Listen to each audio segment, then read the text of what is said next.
Gold trusted gold buyers తాకట్టులో ఉన్న బంగారాన్ని విడిపించి ఈ రోజు ఉన్న మార్కెట్ ధరకే కొనబడును. మరిన్ని వివరాలకు సంప్రదించండి 7710777020. విశాఖపట్నం జిల్లాలో విభజన జిల్లాల ప్రకారంగా అనకాపల్లి జిల్లా కొత్త జిల్లాగా ఏర్పాటు జరిగింది.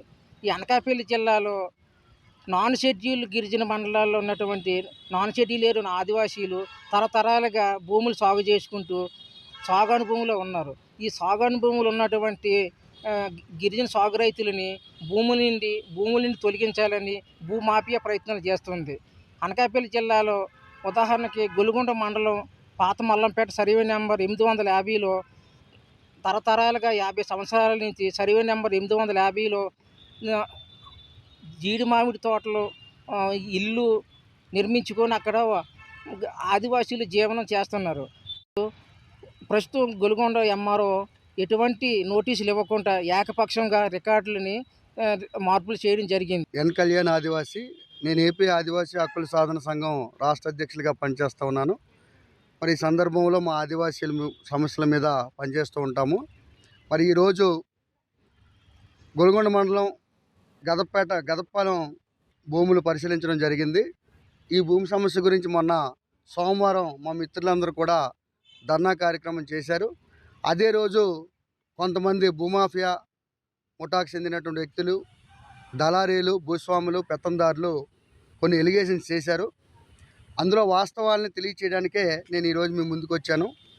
ఎవరైతే ఒక్కలంక సుధాకర్ అనేటువంటి వ్యక్తి జీపీ చేయించుకున్నామన్నారో ఆ జీపీలో 4 సంతకాలు మాత్రం ఉన్నాయి. వాళ్ళలో కూడా అభ్యంతరాలు ఉన్నాయని ఆ కుటుంబానికి చెందినటువంటి వ్యక్తి ఆ జీపీ చెల్లదని కూడా పిటిషన్ వేయడం జరిగింది. అలాగే ఈ జీపీ సంగతి పక్కన పెడితే మేము 2022లో ఈ భూమి మీద సుదీర్ఘ పోరాటం చేస్తూ 2022వ సంవత్సరంలో నిరాహార దీక్ష కూడా చేయడం జరిగింది గదపాలెం గ్రామంలో. ఆ రోజు ఎస్టీ కమిషన్ చైర్మన్ గారు కుంభారాబాబు గారు ఆ గ్రామానికి వచ్చి మరి మీ సమస్య పరిష్కారం చేస్తామన్నారు. అదే సమయంలో పాడేరు కలెక్టర్ గారు అభిషేక్ గారు కూడా వచ్చారు. అలాగే నర్సీపట్నం ఆర్డీఓ భవానీ శంకర్ గారు కూడా రావడం జరిగింది. మరి నిమ్మరసం ఇచ్చి ఆ రోజు ఆ దీక్షను విరమింపజేశారు. అయితే ఇందులో ఉద్దేశం ఏంటంటే కలెక్టర్ గారు, కమిషనర్ గారు ఆదేశాల మేరకు, పాడేరు కలెక్టర్ గారు ఆదేశాల మేరకు ఆర్డీఓ గారు క్షుణ్ణంగా భూమిలో ఎంజాయ్మెంట్ సర్వే చేసి ఒక రిపోర్ట్ తయారు చేశారు. ఆ ఎంజాయ్మెంట్ సర్వే చేసినప్పుడు సబ్ డివిజను ఎఫ్ఎంఈ ఇది స్కెచ్ అన్నమాట. అంటే ఆదివాసీలు తరతరాలుగా అందులో సాగులో ఉన్నారు 50 సంవత్సరాల నుంచి అని నిర్ధారిస్తూ పేరున ప్రతి రైతు పేరు మెన్షన్ చేస్తూ ఈ సబ్ డివిజన్ స్కెచ్ ఒకటి తయారు చేశారు. అలాగే ఒక సర్వే రిపోర్ట్ కూడా ఇచ్చారు. ఈ సర్వే రిపోర్ట్లో 37 మంది రైతులు సాగులో ఉన్నారని, 36 ఎకరాల భూముల ఎంజాయ్మెంట్లో తరతరాలుగా సాగులో ఉన్నారని, ఇప్పుడు ఎవరైతే ఓనర్స్ అని చెప్పుకుంటున్నారో ఆ ఒక్కలంక సుధాకర్ కానీ ఇతర మనుషులు కానీ ఎవరూ కూడా అక్కడ సాగులో లేరని రిటర్న్గా రాస్తూ కలెక్టర్ గారికి ఈ సర్వే రిపోర్ట్ని ఆర్డీఓ గారు నివేదించడం జరిగింది. వీళ్ళు భూమాఫియా వాళ్ళు, దళారీలు ఎంతకైనా తెగించిన వారు వీళ్ళు రికార్డులు మార్చేస్తారేమో భయంతో మేము లీగల్గా కూడా ప్రతి రెవెన్యూ అధికారులకి ఒక నోటీస్ పంపించాం.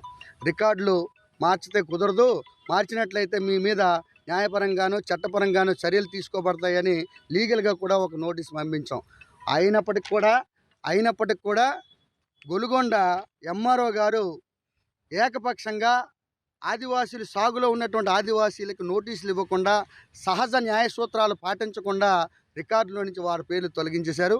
కాబట్టి దీన్ని మేము ఖండిస్తున్నాము. ఆ రికార్డులో నుంచి తొలగించిన పేర్లు తక్షణమే మళ్ళీ నమోదు చేయాలి. ఈ తప్పు చేసినటువంటి ఎంఆర్ఓకి సస్పెండ్ చేయాలి.